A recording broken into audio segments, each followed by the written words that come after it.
one of these things as we leap forward in culture change that always holds us back, and that idea of risk, choice versus risk.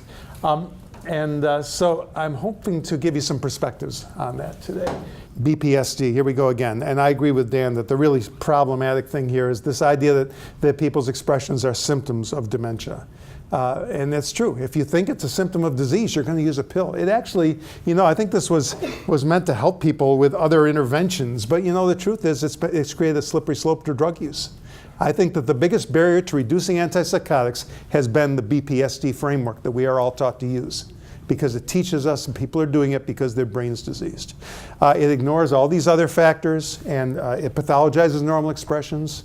I'm someone who loves to move, as you can tell. I can't even stand still. I love to walk. I took a walk outside during the lunch break.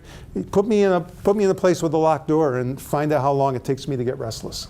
I don't have dementia. It's not about dementia. We use flawed systems categorization. Dan mentioned agitation. What is agitation? There could be a million different things that make a person distressed. And to say, we're going to try this intervention for agitation, it's ridiculous. It makes no scientific sense. And yet, we're putting this into the realm of traditional science. And it doesn't explain how Cammie's group was able to reduce their antipsychotics from 30+% to 1.3%. If this is really a symptom of brain disease, they didn't all get cured, did they? So on and on. I'm not going to go into all details about that. But I do want to say a couple other things about this. And when we at Schlegel-UW, they talk about personal expressions. I agree with Dan. I use the word distress a lot. Sometimes that's obvious. But when the person is expressing themselves through words or actions, you might want to look and say, well, what could that be? And there are many things it could be.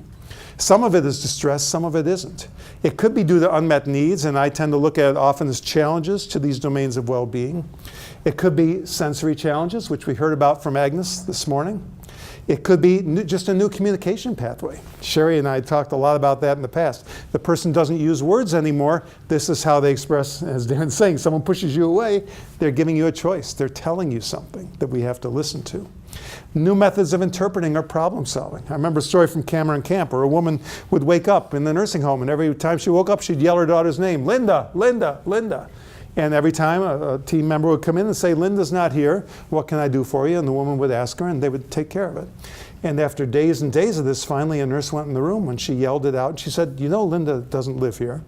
And the woman nodded her head, and she said, why do you always call her name? And the woman said, when I wake up, I never know who's going to be here. But when I yell Linda, someone always comes. That was her process. It makes perfect sense when you think about it. And so once again, when you have, it's not, and a lot of these things aren't delusions. When you have holes in your memory, you come up with a way of filling in the gaps that works for you. That's not something that requires dopamine blockade through an antipsychotic. It's just getting around the blockages in your brain. It can be responses to different aspects of the environment. It could be normal reactions, as I said, and it might not even represent distress, as Daniela mentioned this morning. So I have 7 things here. I put asterisks next to them because this, to my mind, is 95+% of the expressions you see, and none of them will ever respond to any pill you can invent. And this is why you can get down to 1%. Because when you find these things, you realize that the dementia is an enabler. Sure, it affects your communication pathways, your memory, your ability to cope with stressors, but it's not the root cause. You have to get to the root cause. So if you see somebody who seems distressed, and you're trying to figure out what are my choices for how to respond to this person, how would you respond if you're told what all of our articles tell us? 90% of people living with dementia will experience a BPSD during the course of their illness. Versus, how about if I told you 90% of people living with dementia will find themselves in a situation in which their well-being is not adequately supported? It gives you a whole different list of ideas, doesn't it, about how you might help this person. And pills end up not on there at all.